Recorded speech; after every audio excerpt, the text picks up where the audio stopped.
يا واسع الكرم يا رب بالمصطفى بلغ مقاصدنا واغفر لنا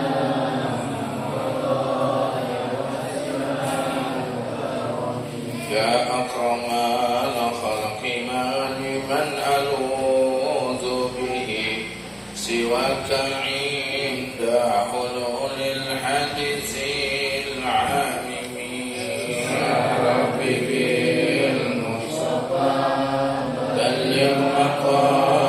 مقاصدنا واغفر لنا ما مضى يا واسع الكرم فإن من جودك الدنيا وضرتها ومن علومك علم اللوح والقلم يا رب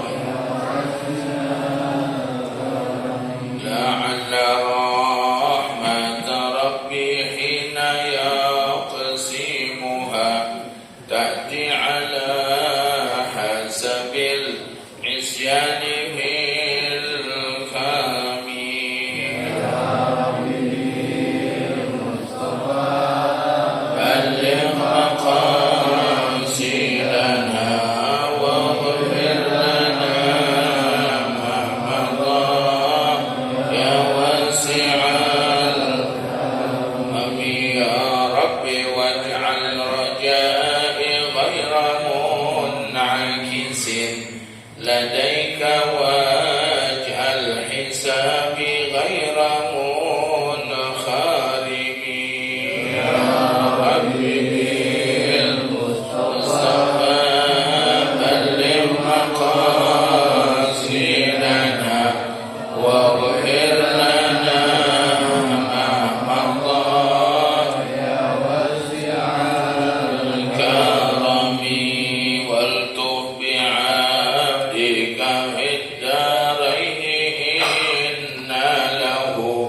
صبرا متى تدعه الأهوال يا النهازم يا رب بالمصطفى بلغ مقاصدنا واغفر لنا ما مضى يا واسع الكرم بجاه من بيته طيبة حرم واسمه قاسم من أعظم القاسم يا رب بالمصطفى بلغ مقاصدنا واغفر لنا ما مضى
Bismillahirrahmanirrahim. Marilah sama-sama kita awali majlis ini dengan Ummul Quran Suratul Fatihah yang kita hadiahkan kepada junjungan kita Nabi besar Muhammad sallallahu alaihi wasallam dan kepada para keluarganya, kepada para istrinya, para alim ulama, para masyayikh, para a'immah, juga kepada orang-orang yang telah berbuat baik kepada kita, kedua orang tua kita, kerabat, sahabat, karib, serta jamaah yang telah mendahului kita, juga kepada keluarga yang telah memberikan fasilitas dari majelis kita ini, juga kepada guru-guru kita, para pengarang kitab yang kitabnya kita baca, al-ulama al-haramain, al-imam Syekh Samir al-Hadrami, Habib Ahmad Rahman al-Syatiri, juga kepada guru kita bil khusus, guru-guru kita sahib adal khair wal fadl al-barakah, Sayyidil Walid Abuya Sayyid Muhammad bin Ali al-Maliki, ووالده سيد علي بن عباس المالكي الحباب وخاتم الضياء حباب رضي من رحانه سيد عباس المالكي شيخ النجي شيخ العراق والدي كمن حاشم الوالد رب جدي علي جد سيدنا علماء كي على وزير كي شريف الدين كي الزواوي كي محفوظ كي معاذ dan juga guru kita Kiai Haji Madinah dan kaum muslimin pada umumnya, semoga Allah menerima amal baik mereka, Allah curahkan rahmah maghfirah selalu dalam kubur mereka, Allah jadikan kubur mereka raudhah min riyadil jannah.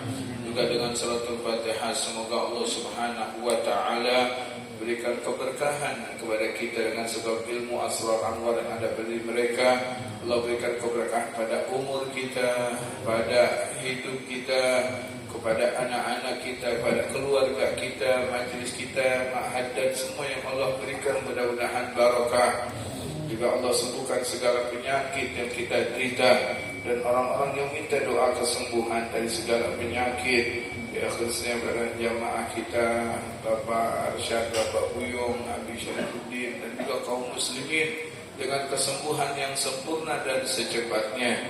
Juga dengan suratul Fatihah yang masing-masing punya hajat, punya niat, semoga Allah sampaikan niat dan hajat-hajatnya dari perkara dunia dan akhirat. Dan juga mudah-mudahan saudara-saudara kita yang dalam bepergian, dalam perjalanan, dalam musafir dan jihad di jalan Allah, mudah-mudahan Allah berikan perlindungan dan pertolongan kepada mereka. Dan juga mudah-mudahan dengan suratul Fatihah semoga Allah Subhanahu wa taala lindungi khususnya negara kita Indonesia ya, dan juga para wakil-wakil rakyatnya, para pejabatnya, semoga Allah jadikan orang yang takut kepada Allah ya, dan orang-orang yang ingin menghancurkan Islam dan kaum muslimin dan negara ini, mudah-mudahan Allah berikan hidayah kepada mereka. Kalau tidak, Allah jadikan kehancuran, kebinasaan kepada mereka. Ala hadhihi niyyah wa ala kulli niyyatin salihah. Ala niyyat Sayyidina Nabi Sayyid Ahmad wa ila hadratin Nabi. Al-Fatihah. A'udzu billahi minasyaitonir rajim. Bismillahirrahmanirrahim. Alhamdulillahi rabbil alamin arrahmanir rahim maliki yaumiddin. Iyyaka na'budu wa iyyaka nasta'in ihdinas siratal mustaqim siratal ladzina an'amta 'alaihim ghairil maghdubi 'alaihim waladdallin. Rabbi ighfirli wa liwalidayya amin. Bismillahirrahmanirrahim. Alhamdulillah wassalatu wassalam ala sayyidina Muhammadin wa ala alihi wa sahbihi ajma'in. Qala al-muallif rahimallahu ta'ala nafa'ana bi fid dharain amin. At-targhibu fi sulhi. Ya itu ya, anjuran dalam suluh, artinya perdamaian.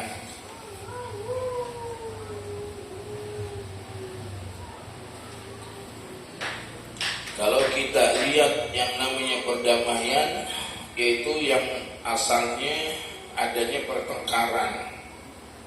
Jadi secara logika yang namanya berantem hal biasa kalau begitu. Kenapa? Karena Allah Subhanahu wa taala mengatur ayat tentang perdamaian. Berarti kalau ada orang cekcok, ada orang ribut, ini adalah suatu perkara yang biasa. Karena kalau kagak ada yang cekcok, nggak ada yang berantem, nggak ada yang damain, misalnya ayat kagak ada yang ngamalin, Ya, sebagaimana tentang hutang, wajar orang punya hutang, wajar, ya. Bukan sesuatu yang buruk, karena di dalam Al-Quran Allah Subhanahu wa Ta'ala ceritakan, Allah kasih tahu hukumnya, ya.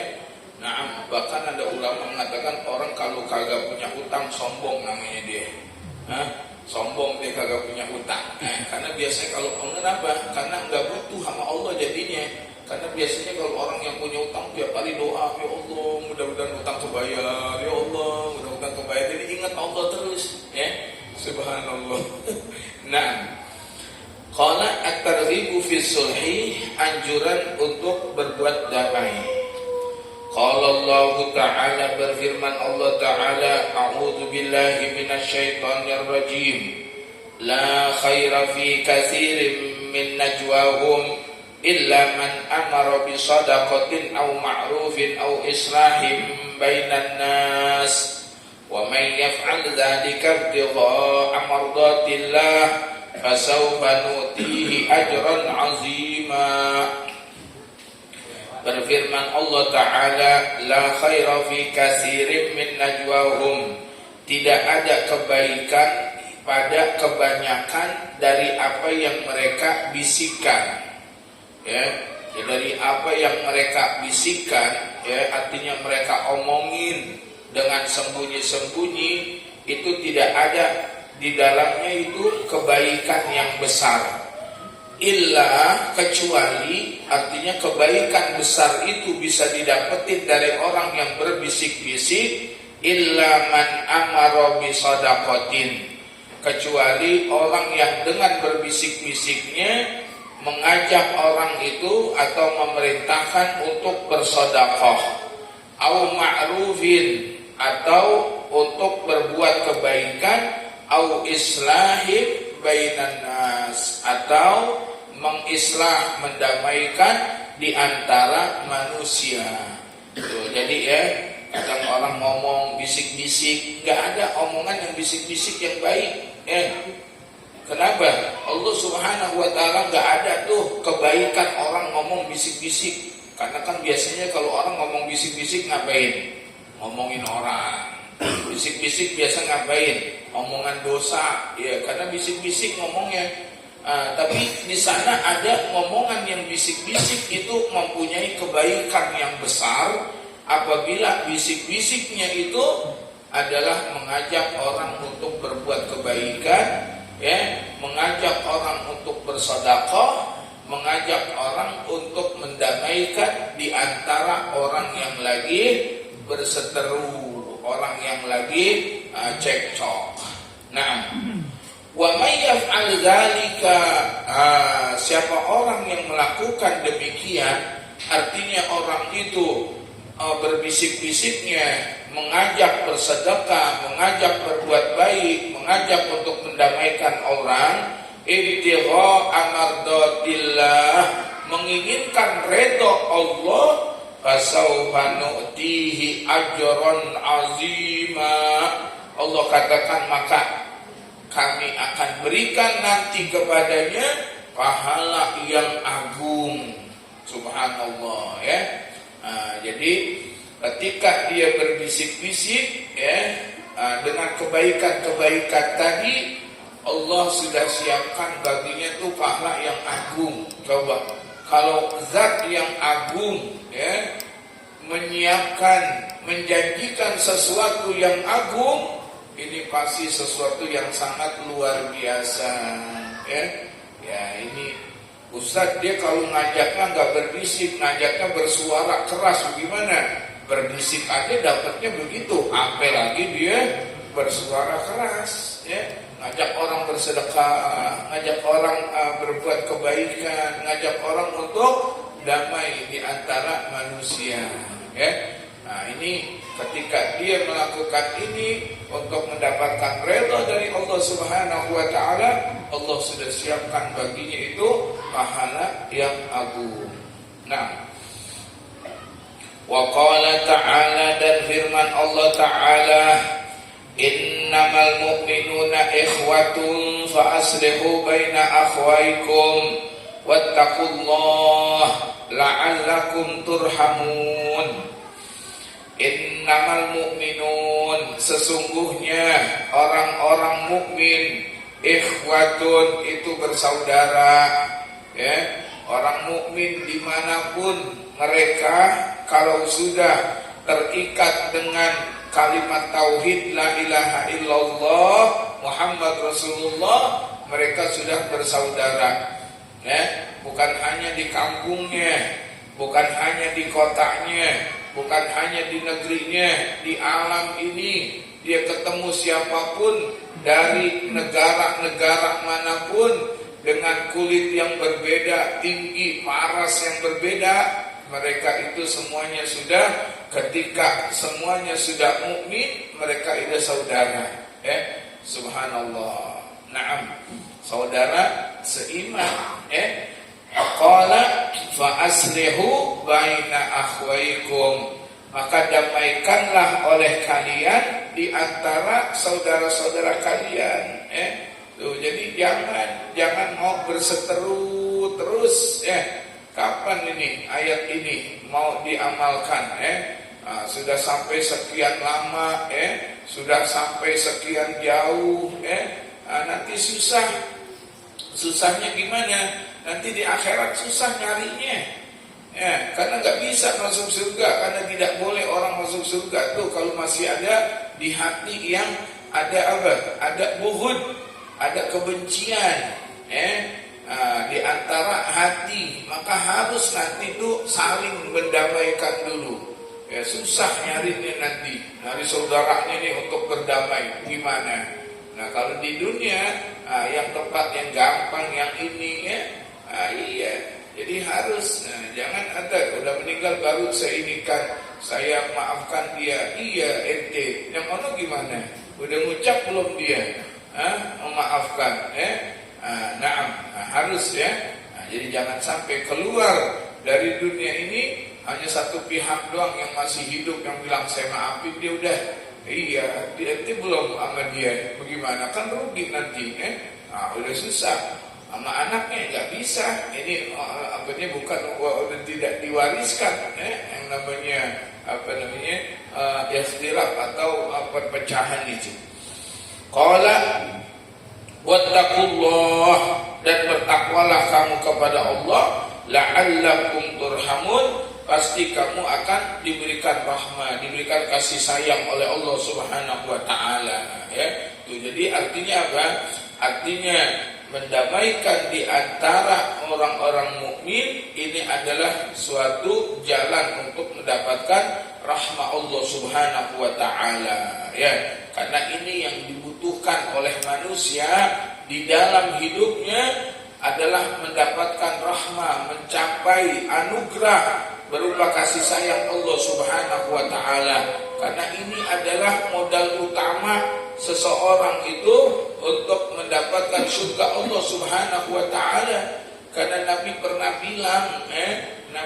bilang kepada umatnya, kepada sahabatnya, la yadkhulul abdul jannata bi'amali. Tidak mungkin seorang hamba itu masuk surga itu dengan amalnya. Jadi bukan amalnya, kata Rasulullah, yang membuat dia masuk surga. Tapi sahabat nanya, wa anta ya Rasulullah, ente gimana? Wa ana, saya juga. Kata Rasul, ana juga begitu. Illa ayyataghammadani Allahu birahmatih, kecuali kalau Allah Subhanahu wa taala mengucurkan dengan rahmahnya, dengan kasih sayangnya, ya. Sampai malaikat Jibril bilang, kullu syai'in birahmatillah ya Muhammad. Ya Muhammad, kullu syai'in birahmatillah. Wahai Muhammad, segala sesuatunya itu adalah karena rahmat Allah Subhanahu wa taala, ya. Nah, ini salah satu jalan untuk mendapatkan rahmat Allah Subhanahu wa taala, yaitu dengan mendamaikan atau berdamai dengan saudara-saudara kita yang muslim. Lebih-lebih lagi, masalah artinya kerabat, ya. Muslim aja kita tuh yang secara umum, ya, orang mungkin yang tidak sedarah dengan kita, bukan orang dari famili, dari kerabat, ya. Dengan begitu aja Allah Subhanahu wa taala fa aslihu baina akhwaikum, suruh saling mendamaikan, lebih-lebih lagi kalau memang itu ada ikatan. Nah, wa qala ta'ala, dan firman Allah taala, wasulhu khair, dan Allah mengatakan bermula berdamai itu adalah suatu kebaikan. Ya, kita berbicara tentang mau berbuat baik, namun terkadang kita nih dengan yang begini kita nggak lakukan. Di mana kita mau dikatakan baik, sedangkan yang Allah katakan ke asuluh, yang Allah katakan yang namanya suluh itu adalah suatu kebaikan, namun kita tidak mengerjakannya. Na'udzubillah. Wa qala sallallahu alaihi wasallam, dan bersabda Rasul sallallahu alaihi wasallam, ala ukhbirukum bi afdala min darajatis siyami was salati was sadaqah. Qalu bala. Qala islahu zatil bain fa inna fasada zatil bain hiyal haliqah. Rawahu Tirmidzi. Bersabda Rasul sallallahu alaihi wasallam, ala ukhbirukum, maukah kamu aku beritahu, bi afdola, yang lebih afdol. Allah, ya, Rasulullah ngasih trik sesuatu yang lebih afdol. Lebih afdol apa? Min darajatis siyam, daripada derajat orang yang berpuasa, wassalah, dan melebihi daripada derajat sembahyang, wassadaqah, dan lebih daripada derajat sedekah. Ya, tuh, suatu amalan yang derajatnya melebihi daripada pahala puasa. Padahal dalam riwayat orang puasa itu 1 hari puasa fisabilillah itu pahalanya sama dengan pahala puasa 1000 hari. Lihat kalau orang tuh puasa Ramadan kan fisabilillah, 30 hari kalikan 1000 berapa itu? Kemudian lagi sholat, sholat kan derajatnya sangat besar. Nabi katakan awwalu ma yuhasabul abdu yaumal qiyamah as-shalah, yang nanti pertama akan dihitung dari manusia adalah sembahyangnya. Tuh, begitu besarnya tuh pahala sembahyang. Bahkan Nabi katakan as-shalatu imaduddin, tiangnya agama. Paman aqamaha faqad aqamadin. Saya mendirikan, dia telah mendirikan agama.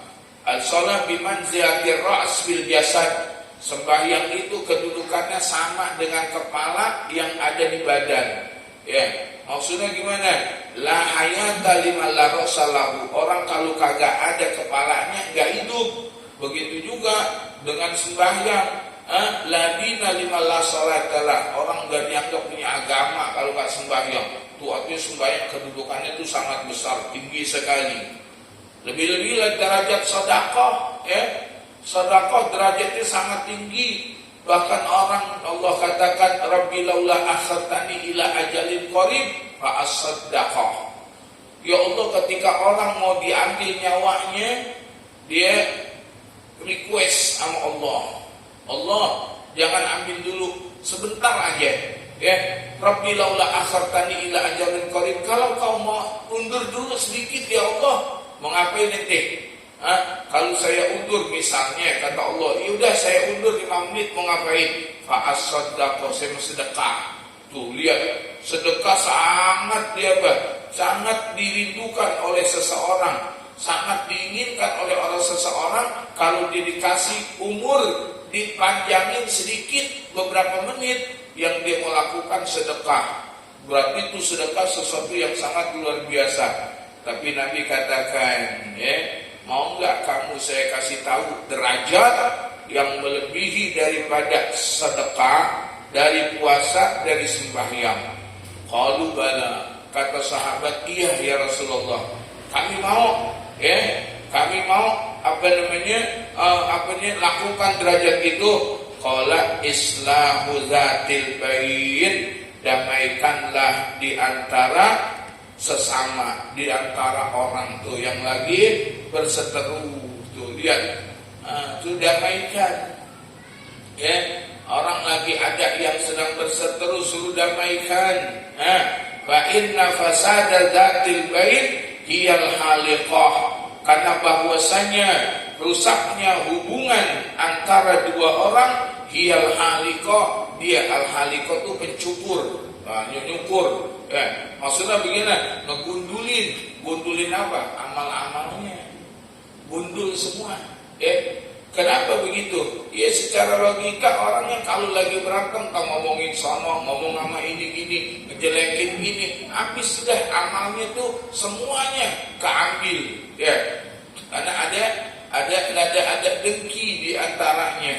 Jadi masing-masing sudah amalnya gak ada. Yang ini juga biasanya kan kalau orang kalau sedang berantem, sedang berseteru, dua-duanya menganggap dia yang paling benar. Ya, gak ada dua-duanya salah. Kalau dua-duanya salah, damai dah kalau begitu. Ini karena dua-duanya benar. Dia ini paling benar, dia ini paling benar. Nah udah deh, yang begitu sudah.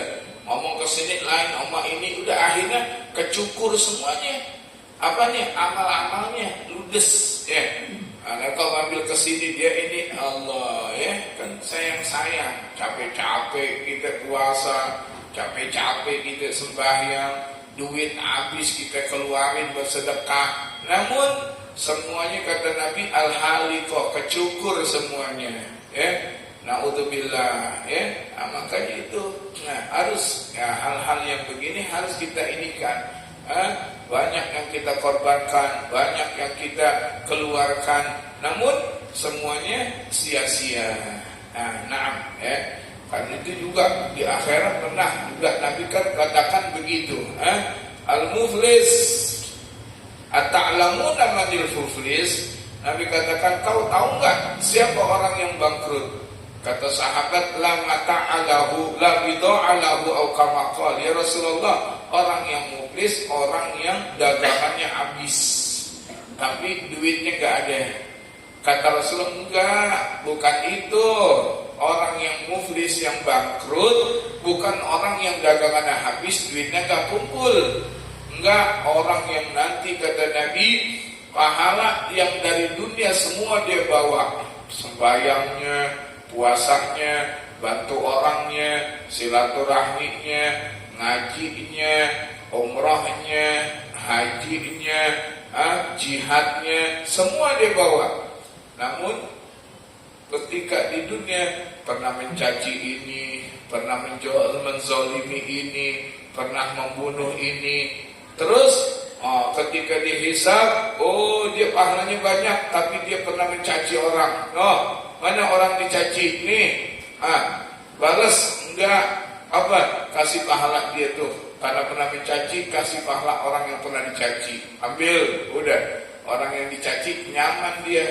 Udah enggak, tadinya enggak bawa pahala, tapi ada yang ngasih. Gara-gara pernah dicaci. Kemudian juga orang yang dizalimi, orang yang dibunuh, orang yang diambil haknya, semuanya dari pahala yang dia bawa itu semuanya untuk bayar orang-orang yang waktu di dunia pernah dia apa-apain. Sampai pahalanya habis kata Rasulullah, sementara orang yang ngantri masih banyak. Orang yang pernah di dunia dia sakitin masih banyak. Terus pahalanya udah habis, gimana? Bayar pakai apa? Udah dosa orang ditimpakan ke dia, dosanya timpahin ke dia, dosanya ditaruh ke dia. Ya Allah, kan capek begitu kita minimalisir daripada kesalahan-kesalahan kita. Sesuatu yang kita bisa hindari. Artinya kita bisa untuk tidak membuka aurat, jangan. Kita bisa untuk tidak melihat aurat orang, jangan. Kita masih bisa untuk menutup mulut kita, tidak menggibah, bicarakin orang, lakuin. Kita masih bisa sembahyang ratib, gak dia kerjain. Selagi kita masih bisa lakukan, bisa. Kita bisa gak marah sama orang, kita bisa damai sama orang, kita masih bisa menghormati orang. Itu lakuin. Nah, karena di sana sesuatu yang kita nggak bisa hindari juga ngeri juga. Jadi intinya bahwasanya jangan sampai amalan-amalan yang kita lakukan itu gara-gara hal-hal yang sepele semuanya itu tercukur. Qala rawahu Tirmidzi, meriwayatkan hadis ini oleh Imam At-Tirmidzi. Wa qala, dan dia berkata, wa yurwa anin Nabi sallallahu alaihi wasallam annahu qala hiyal haliqah, dia ala aqulu tahliku sya'ra walakin tahlikud din. Nabi diriwayatkan dari Nabi sallallahu alaihi wasallam bersabda, kata Nabi, hiyal haliqah, dia itu pencukur, la aqulu tahliku sya'ar, bukannya maksudnya nyukur apa? Bukan nyukur kepalanya, bukan nyukur rambutnya, tapi walakin tahlikuddin, tetapi mencukur agamanya. Tuh, mencukur agama artinya amalnya nggak ada, habis semuanya. Jangankan amal, agamanya kecukur. Kalau agama kecukur bagaimana? Artinya nggak beragama. Tuh orang-orang yang begitu, orang-orang yang ketika berseteru dia tidak mau damai, atau ada orang yang tidak mau mendamaikan. Nah, wa qala sallallahu alaihi wasallam lam yakzib man nama bainas naini liyusliha. Bersabda Rasul sallallahu alaihi wasallam, lam yakzib, tidaklah dikatakan itu pembohong. Man nama, bagi orang yang menyampaikan berita, bainas naini, di antara dua orang yang lagi berseteru, lagi berantem, liyusliha, untuk mendamaikan. Tuh, jadinya misalnya nih, kan kalau orang kan secara umum bohong nggak boleh, ya. Misalnya dia bohong sama orang, ya jelas berdosa. Tapi kalau bohong itu untuk mendamaikan boleh. Contohnya si A sama si B, dia berantem. Nih ada si C, padahal dia nggak ada yang nyuruh, tapi dia bilang saya disuruh sama kiai untuk mendamaikan engkau. Itu kan bohong dia, itu nggak dikatakan berbohong. Nah, kalau untuk tujuannya untuk mendamaikan, dia dikatakan berbohong. Atau juga, dia bilang sama A, itu B bilang sama saya, sebenarnya dia mau minta maaf, dia mau minta maaf, dia sebenarnya tuh ini banget, seneng banget sama ente, dia itu selalu muji ente, dia begini, padahal B gak nyuruh. Dan juga B kagak bilang dia begitu-begitu, tapi tujuannya untuk mendamaikan. Nanti bilang sama B juga begitu, B, si A kirim salam sama ente, saya disuruh sampaikan katanya ente begini-begini. Ini kan bohong tuh, bohong ke A, bohong ke B. Tapi Nabi katakan yang begini gak bohong. Kenapa? Tujuannya untuk mendamaikan, berikan hadiah. Nih si A kirim salam sama ente, dia ngasih hadiah. Lah kan dia lagi marah, gua lagi marah sama dia, gua udah ngasih nih. Enggak, sebenarnya dia mah kagak itu, dia sebenarnya senang, dia begini. Datang ke A juga begitu. Ini tidak dikatakan pembohong, artinya nggak dikatakan bohong. Gimana? Orang yang melakukan secara zahir bohong, tetapi dalam syariat nggak dikatakan orang yang berdusta, orang pembohong, karena tujuannya mendamaikan. Nah, wa qala sallallahu alaihi wasallam, dan bersabda Rasul sallallahu alaihi wasallam, laisa bil kadzibi man aslaha bainan nas. Dan dalam riwayat laisal bil kadzib, tidaklah dikatakan itu pembohong, man aslaha bainan nas, orang yang mau mendamaikan di antara manusia. Faqala khairan, maka dia mengatakan itu adalah kebaikan, wa aunama khairan, atau dia menyampaikan sesuatu, ada yang sesuatu kebaikan. Wa qala sallallahu alaihi wasallam, as-sulhu jaizun bainal muslimin illa sulhan ahalla haraman aw harrama halalan.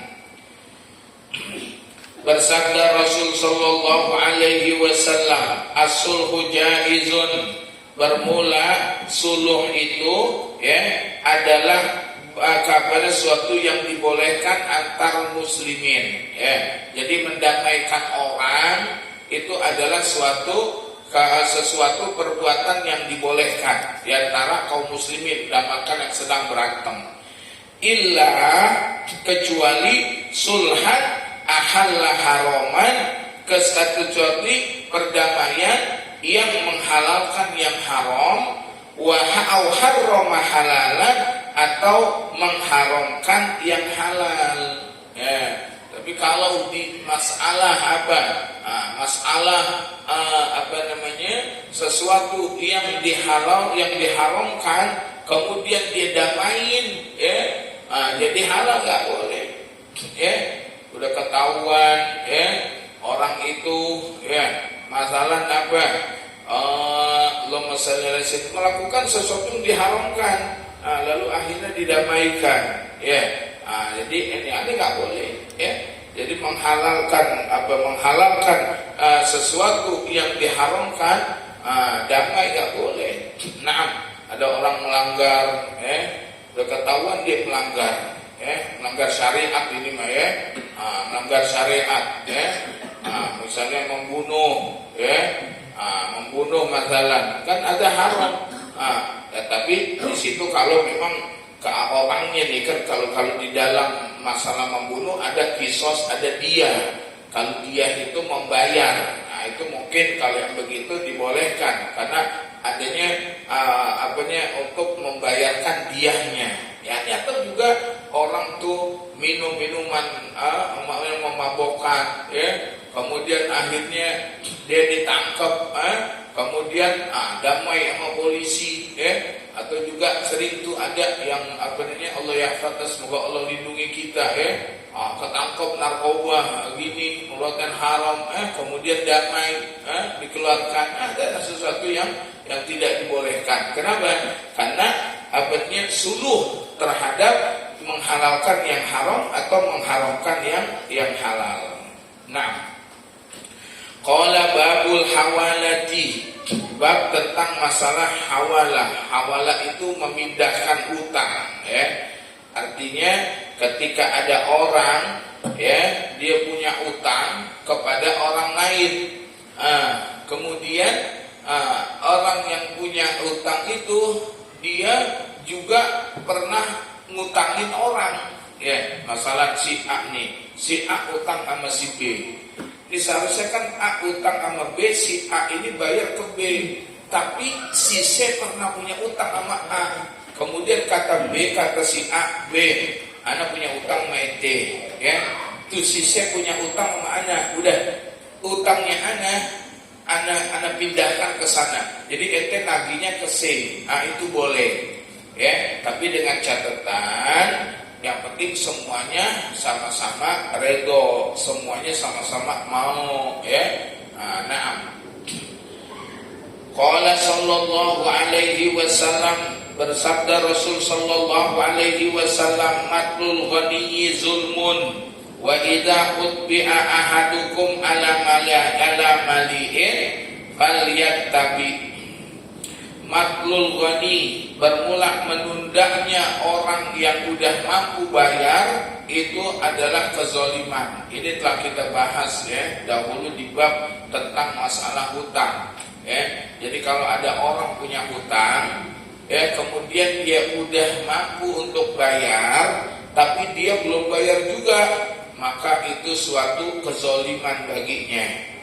Sampai kapan? Sampai dibayar. Jadi dia udah punya duit untuk bayar, dia belum bayar, ini namanya orang itu telah berbuat zalim.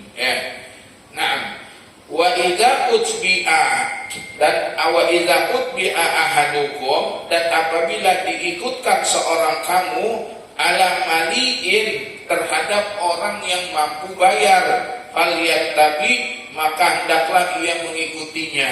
Maksudnya gimana? Kalau dipindahkan hutang kepada orang yang mampu untuk bayarnya, maka ikutin aja. Contohnya kayak tadi. Atau si A nggak bisa bayar, ya, lutak sama si B nggak bisa bayar, tapi ada orang tuh mau bayarin, ya, kata ini si C, si A bilang sama B, aneh nggak bisa bayar, tapi itu ada si C, dia mau nanggung utang aneh. Nah, ya, dan si C ini mungkin orang yang mampu atau bagaimana. Ketika itu B harus ngikutin. Ya udah, karena yang bisa bayar adalah dia. Kalau jadi bahasanya, kalau dia pindahkan utang kepada orang yang lebih gampang bayarnya, maka harus ikutin. Atau kalau ada orang yang mau nanggung bayar hutangnya, itu juga diikutin. Karena ini dibolehkan di dalam syariat. Ini disebut dengan al-hawalah, artinya pengalihan utang. Namun apabila orang yang dipindahkan itu lebih parah lagi, ya dia kagak boleh, gak mesti ngikut. Wah, jangan dah, buat dia anti aja begini, apalagi dia. Nah, jadi kalau memang dia kagak mau, nggak ini ya nggak apa-apa. Nah, qala ad-domanu, tentang masalah ad-doman. Doman itu jaminan, ya. Nah, kita ada mau ini sesuatu ngutang terus dikadanya jaminan. Bagaimana? Boleh enggak tuh? Nah, insyaallah minggu depan kita bahas bismillah.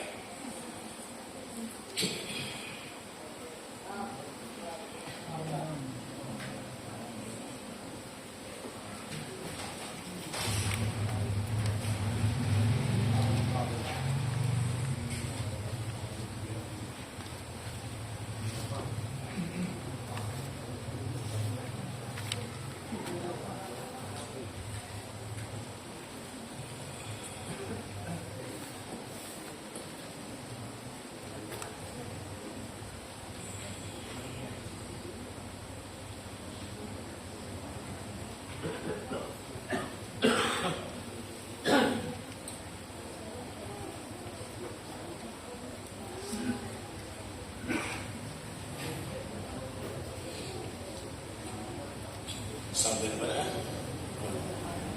Mana? Suratul Jumu'ah.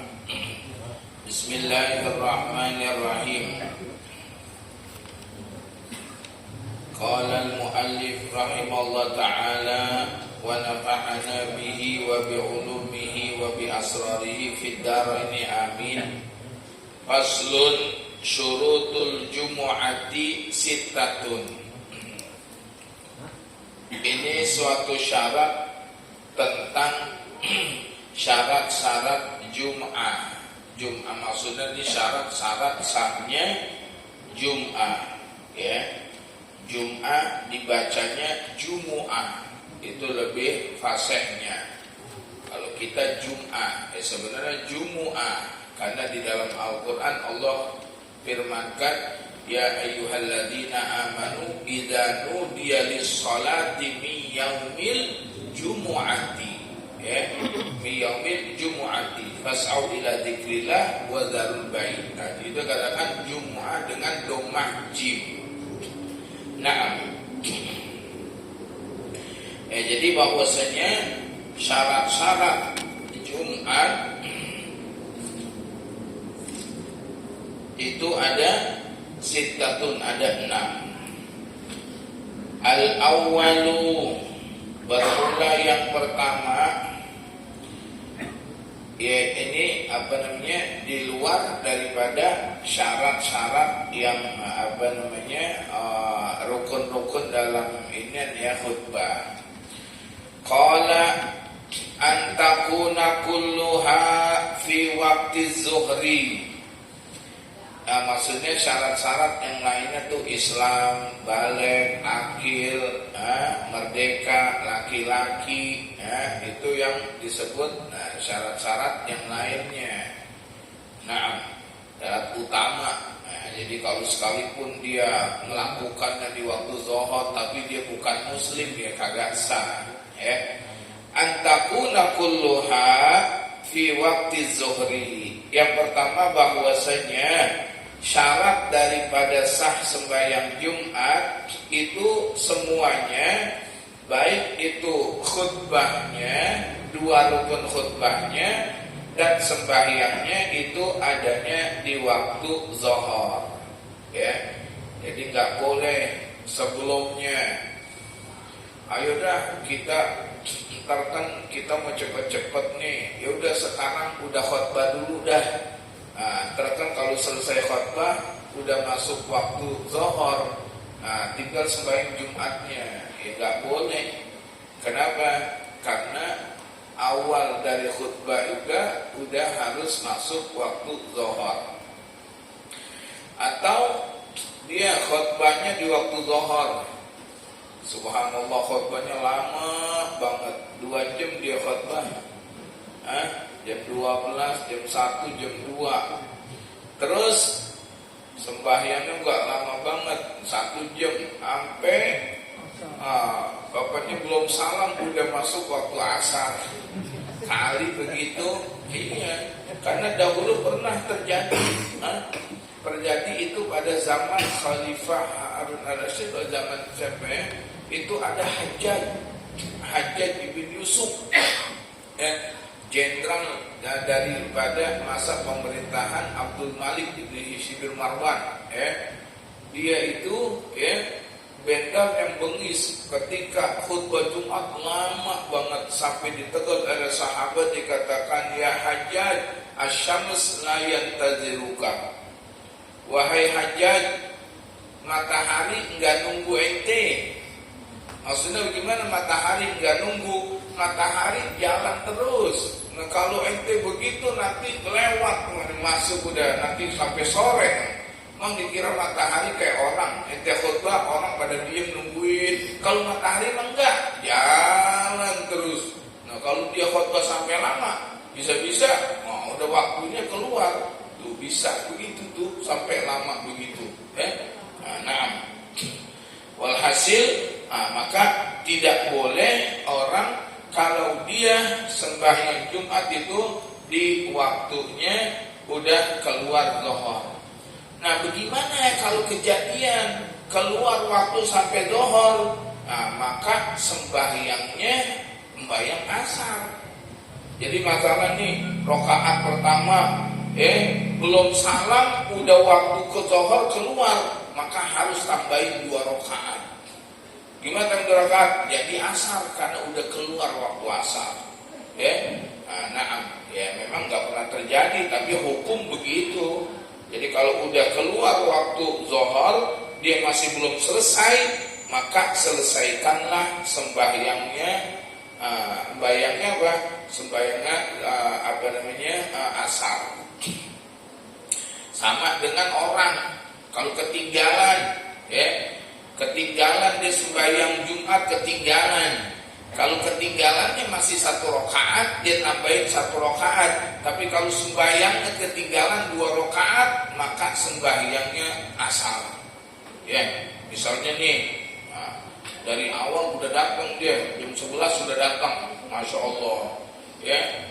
Tapi begitu imam khutbah dia tidur.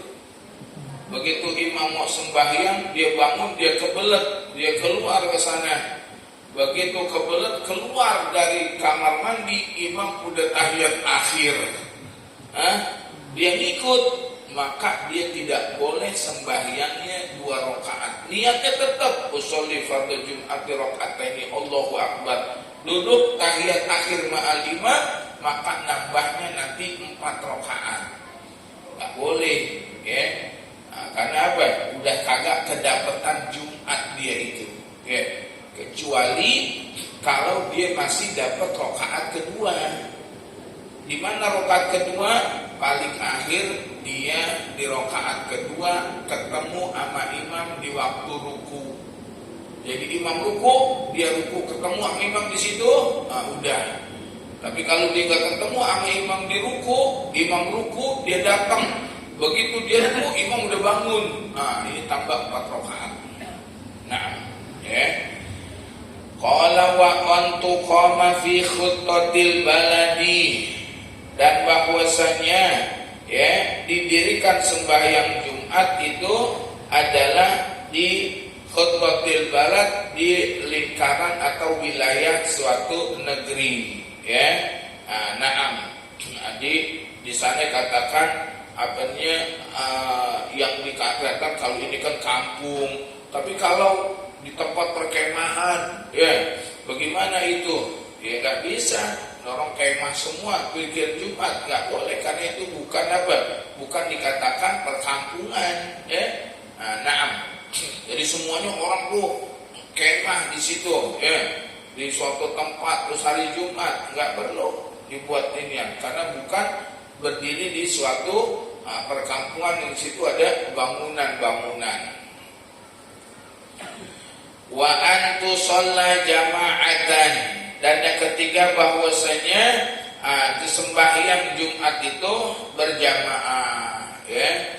Jadi kalau ada imam, makanya imam wajib niatnya tuh imaman, ya. Wajib, karena kalau dia kagak niat imaman, dia nggak berjamaah jadinya, ya, karena nggak menjadikan dirinya imam yang diikuti, ya, maka harus dia berjamaah. Qala wa anta wa ayyakunu arba'ina ahraran, dan bahwasanya jumlahnya itu ada 40 orang yang dimana semuanya ahrar, orang yang merdeka, ya, bukan budak, ya. Artinya bukan budak tuh karena dahulu ya sering kan ada bilang, ya, yang namanya budak itu manusia yang bisa diperjualbelikan, yang dihasilkan dari tawanan peperangan. Ya, budak itu tidak bisa kita samakan dengan pembantu, nggak bisa, ya. Budak itu ya itu dia, sekarang nggak ada. Jadi harus 40. Kemudian zukuran, yang laki-laki. Jadi kalau masalah yang sembahyang Jumat orang perempuan, lakinya ada cuma 20, perempuannya berapa? 200, ya nggak sah. Sekalipun perempuannya sampai sekian, ya, karena perempuan itu termasuk golongan orang yang, ya, tidak dihitung dalam Jumat, ya, tidak dihitung, karena di sana ada orang yang dihitung Jumat, ada orang yang tidak dihitung, ya. Mana orang yang tidak dihitung? Orang yang musafir, ya, di mana di suatu masjid nih, ini orang musafir banyak, ada berapa? 200. Terus orang yang asli situ 30, ya nggak sah. Kenapa? Karena di situ mustautinnya orang aslinya nggak sampai 40. Nah, kalau dia orang yang musafir, kalau di sembahyang Jumat sah, sama dengan ibu-ibu sembahyang Jumat sah, tapi kagak dihitung. Artinya misalnya ada orang musafir, ya, kerja kita nih ke Surabaya, sembahyang Jumat di Surabaya sah enggak? Ya sah, tapi kita termasuk yang kagak dihitung, ya. Nah, ibu-ibu begitu ke Mekah, ke Madinah, Jumat dia sembahyang sah enggak? Sah, tapi bukan termasuk orang yang dihitung dari 40 orang, ya. Nah, qala balighin, orang yang sudah balik. Jadi 40 tahun tuh udah balik. Artinya apa? Jumlah orang yang sembahyang Jumat itu adalah yang udah balik semuanya. Kalau masalah jumlahnya yang balik 35, kemudian yang lain anak-anak umur 8 tahun atau 9 tahun yang belum balik.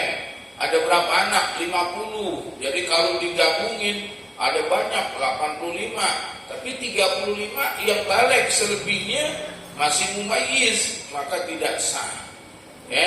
Harus 40 itu balik. Naam.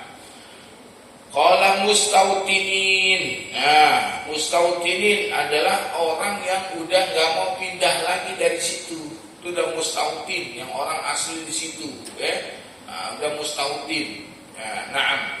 Jadi bukan asli di situ, bukan di sini doang. Yang kira-kira orang itu jaraknya bukan masafatul qasar, ya. Kalau kita nih di Bekasi masih dianggap mustautin, orang apa? Orang yang ahli, di kampung itu, ya. Nah, kalau kita udah di ke Surabaya, jadi dikatakan bukan mustautin atau orang yang ngontrak, orang yang ngontrak dari mana-mana, ngontrak di sini, nggak dikatakan mustautin.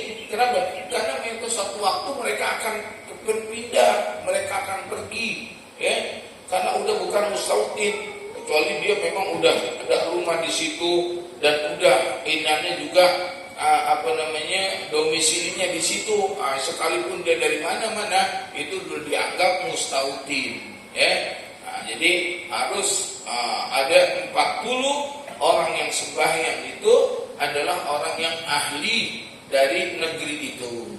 Nah, qala wa alla tasbiqaha wa tuqarinaha jum'atun fi dzalikal balad. Dan yang kelima, syarat sahnya Jumat la tasbiqaha, artinya tidak diduluin, wala tuqarinaha dan dibarengin Jum'atun dengan salat Jumat fi dzalikal balad, di negeri itu, kan kalau di dalam mazhab kita Asy-Syafi'iyah itu tidak boleh ada ta'addud Jum'ah dalam satu negeri, artinya dalam satu wilayah tidak boleh ada lebih daripada satu masjid bikin Jumat, kecuali nanti di sana itu kalau memang udah kagak muat, itu lain lagi, Namun apabila masih ada, di negeri itu atau di kampung itu masjid yang menampung semuanya, kemudian masing-masing bikin Jumat, maka yang selesai atau yang takbirnya belakangan itu kagak sah. Atau takbirnya dua-duanya bareng, itu enggak sah. Misalnya di sini kan musola nih masjid, misalnya bikin masjid di sini, masjidnya besar. Terus di sono ada masjid lagi, di sono ada masjid lagi. Padahal ini kalau dijadiin satu itu muat semuanya. Nah ini jadi 3 masih longgar-longgar, dijadiin satu ini masih muat. Ini namanya ta'addud Jumat itu. Nah ini indah Syafi'iyah menuduh madhab yang benar-benar muqtamad, maka itu tidak sah kalau 3 masjid itu semuanya bikin Jumat. Apakah semuanya bisa kagak sah? Bisa. Bagaimana bisa kagak sah? Kalau bareng semuanya itu ketika takbiratul ihram semuanya bareng. Allah, 3 masjid itu bareng semuanya. Di dalam arti, Ustaz, bagaimana tahu gini? Kira-kira gitu. Barang semua maka nggak sah semuanya. Atau di antara 2 antara 3 itu ada satu doang yang sah. Yang mana? Yang dia takbirnya duluan, takbiratul ihramnya. Jadi misalnya, kalau di sana tuh imamnya khatibnya lama, di sini juga cukup lama, tapi kalau di sini cepat, dia ini sembahyang nih takbirnya duluan, maka yang sah itu yang takbir duluan. Di sono masjid lama, masjid tua, yang sembahyang pada gamis semuanya, tetap sekalipun siapapun yang bayang, kalau ada ta'addud, ada bilangan, ada berbilang-bilang dalam satu wilayah itu sembahyang Jumat, yang sah adalah yang takbiratul ihram duluan. Nah, makanya hati-hati. Ada satu wilayah tuh, ya Allah, satu RW ada 5 masjid. Udah dibilangin, dulu pernah tuh masih zaman dahulu, masih zaman Walidi, abahannya tuh di Basmol, kan masjid yang tua tuh di Basmol di kampung kita tuh, Kemudian ada di Inian tuh mau bikin, di dekat Basmol, masih jauh dah sana, tapi perkampungan besar. Nah, itu masih mau bikin gak diizinin. Ketika penduduk makin banyak, makin ini, akhirnya karena kondisi yang tidak menampung, akhirnya diizinkan. Nah, ini jadi jangan yang oleh DKM tuh jangan menginikan aja. Wah, kita kan ada khatib di sini, kita ada ini. Iya, lihat dulu. Kira-kira masjid yang dahulu itu ini bisa nggak menampung, masih bisa nggak? Iya, harus hati-hati. Ya, jangan ini kadang-kadang kan begitu.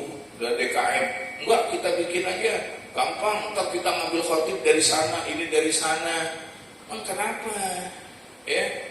Ana pernah ke Hadramut, itu subhanallah Masjid Al-Mihdad besar itu masjid itu, itu masjid tua banget.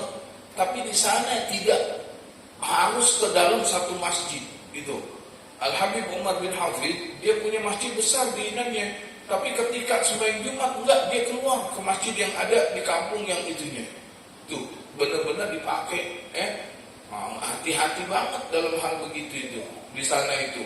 Jadi nggak bisa sekalipun masjid-masjid yang besar-besar, masjid begini nggak bisa. Ulama-ulama dahulu nggak gunain. Harus ke masjidnya, masjid tertentu. Tuh ya, subhanallah. Padahal banyak di sana itu. Nah, ya kalau kita kadang ya itu dia. Karena DKM-nya udah kita bikin aja. Iya memang di sana ya ada mazhab yang mengatakan bahwasanya tidak termasuk tidak kenapa-napa. Karena di Masjidil Haram aja juga masjid-masjid yang dekat-dekat, di sana Jumatan, jadi insya Allah ada mazhab, ada pendapat yang mengatakan itu boleh, ini. Tapi kalau kita kehati-hatian, namanya ihtiyat, di dalam ibadah itu sesuatu yang sesuatu yang harus kita jaga. Coba kalaulah benar bahwasanya pendapat yang benar itu adalah yang tidak boleh ada, nanti siapa yang mau tanggung jawab tuh ketika mereka kagak sah misalnya sembahyangnya? Siapa yang tanggung jawab? DKM, karena ente yang indikan. Makanya harus segitu. Makanya Anda tuh di sana ada di Taman Kota tuh di Salo, Anda ngajar di masjid. Maksudnya masjid Wairul Jami. Bilang jangan sekali-sekali bikin bikin Jumat, sekalipun masjid udah lumayan besar gini-gini, karena di samping sana ada, nanti di sana ada. Anda bilang kalau ente bikin Jumat, Anda berhenti ngajar. Kenapa? Buat apa Anda ngajarin begini kagak dipakai nanti ini? Iya, di sini kalau bikin masjid juga ada berhenti ngajar. Ngancem nggak ada. Iya, di sana kan ada, sini ada. Iya, karena kita harus hati-hati. Illa kalau masalah Idul Fitri, Idul Adha, jangankan di situ, di sini mau bikin nggak apa-apa. Di situ bikin Idul Fitri, bikin di sini mau bikin boleh, nggak apa-apa kalau itu mah. Kalau ini Idul Fitri, Idul Adha, itu bebas itu mah ya. Ini tidak boleh Jumat itu, Karena di sini Allah tasbiqaha wa la tuqarinha jum'atun fi dzalika jum'atun fi dzalikal balan. Jadi jangan kedahuluan atau ngebarengin, maka itu tidak sah. Qala wasadisu ayyataqaddamaha khutbatan. Yang kedua bahwa terdahulunya sembahyang Jumat itu dengan 2 khutbah, Jadi harus ada 2 khutbah, Kalau 2 khutbah tidak sah, sembahyang enggak sah juga, Nanti makanya akan diatur arkanul khutbatain, rukun khutbah atau rukun 2 khutbah, Orang kadang-kadang tuh kalau khatib, itu kalau kagak pakai teks itu rawannya apa? Kadang kelupaan, kadang begitu, nggak pakai teks, nanti lupa dia wasiatnya, dia lupa dia begini karena mikirin isinya, bawalah. Lihat, jangankan kita di Masjidil Haram, di Mekah, di Madinah, itu semuanya pakai teks. Di Mesir Al Azhar semua pakai teks itu, khatib itu. Pertama, yaitu menjaga kelupaan dalam rukun. Yang kedua, juga ketahuan batasannya. Batasan apa? Batasan waktunya. Oh iya, juga kagak bingung apa namanya makmumnya, ya. Kalau pakai teks dia buka tinggal satu ketahuan, habis dah. Menang makmum, tinggal satu lagi, beres deh, habis nih. Tapi kalau kagak pakai teks, lihat lagi, karena gak ketahuan habisnya kapan. Bahannya yang dibicarain masih banyak, gak ketahuan nanti. Maka sepantasnya begitu. Justru yang pintar itu yang pakai ini, bukan yang kagak pakai. Kenapa? Karena yang namanya sembahyang Jumat ada batas. Mana batasnya? Batasnya zuhur. Kalau lewat asar udah kagak ini. Coba kalau udah kagak pakai teks, keenakan ngomong, udah. Iya, bisa-bisa besok sama bosnya kagak diizinin. Jangan sembahyang di situ. Baik di situ kagak jelas tuh inanya. Udah jam 1, jam 2 masih di masjid aja. Terkantor tutup nih. Naam. Faslun arkanul khutbataini khamsatun wallahu subhanahu wa ta'ala a'lam bishawab. Nah, ada yang mau bertanya silakan.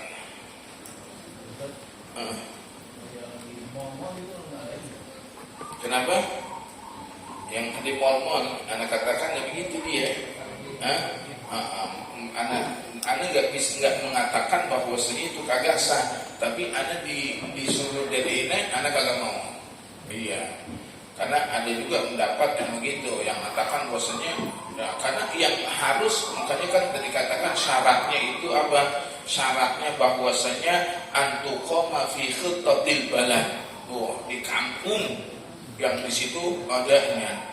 Kalau itu kan tempat parkir ini yang gitu, anak nggak katakan kagak sah, tapi anak diminta untuk yang begitu, anak enggak. Iya.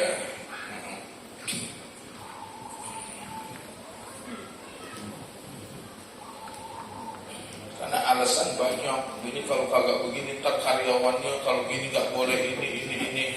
Itu kita berbenturan dengan begitu susah nanti. Ya terus tinggal kita aja. Kita nih sembahyang kerja di mall itu, Kemudian kita masih bisa untuk sembahyang di Jumat, sembahyang di masjid, bisa ada waktu, ya udah keluar aja, sembahyang di sana, karena kan dalam kaidah al-khuruju minal khilaf matlubah, keluar dari yang dipermasalahkan itu adalah sesuatu yang dianjurkan. Artinya bagaimana? Contoh nih misalnya ini masalah kepiting. Ada ulama mengatakan boleh, ada ulama mengatakan kagak boleh. Kita sebaiknya bagaimana? Udah deh, jangan makan kepiting dah, cari aja yang lain. Kenapa? Karena kalau kita makan kepiting, ketemu sama ulama yang mengatakan boleh, kita aman. Tapi ketika ketemu ulama yang mengatakan ini haram, maka bahaya kita. Nah kalau nanti di akhir ternyata haram, ini kan bahaya jadinya. Maka carilah sesuatu yang aman. Ayam aja, ayam kagak ada ulama yang mengatakan ini. Iya, itu namanya al-khuruj minal khilaf matlubah. Kayak begitu. Di sini ada yang mengatakan ulama boleh, ada yang mengatakan kagak boleh. Cari deh yang aman aja. Masjid dua-duanya mengatakan boleh. Cari yang mengatakan dua-duanya boleh. Jadi nggak begitu aman. Iya. Jadi nggak ada apa. Ketemu ulama ini, saya sembahyang di masjid, boleh. Ketemu ulama ini, saya sembahyang di masjid, bagus. Tapi kalau di sini ketemu sembahyang ulama di mana? Di mall. Ya nggak apa-apa. Ketemu ini, nggak boleh tuh kan syaratnya gini-gini. Akhirnya kan, carilah segala sesuatu hukum, cari itu yang tidak menjadi permasalahan di antara ulama. Itu yang paling afdol, Kecuali Ustaz saya itu di mall, itu di sana ilahnya besar, tempat masjid itu jauh begini, karena nanti kalau ini macet ini, insya Allah mudah-mudahan Allah ini kan, tapi tetap harus berusaha, karena ini urusan kita tuh dengan urusan akhirat nantinya. Nah, Wassallallahu ala sayyidina Muhammad walhamdulillahirabbil alamin. Allahumma 'allimna ma yanfa'una wanfa'na bima 'allamtana. Allahumma inna nas'aluka al-ilma wal 'amal wa na'udzubika minaz zayyi waz zalal wa nastaghfirullah min qalbin bila 'amal. Wassallallahu ala sayyidina Muhammad walhamdulillahirabbil alamin. Al-Fatihah.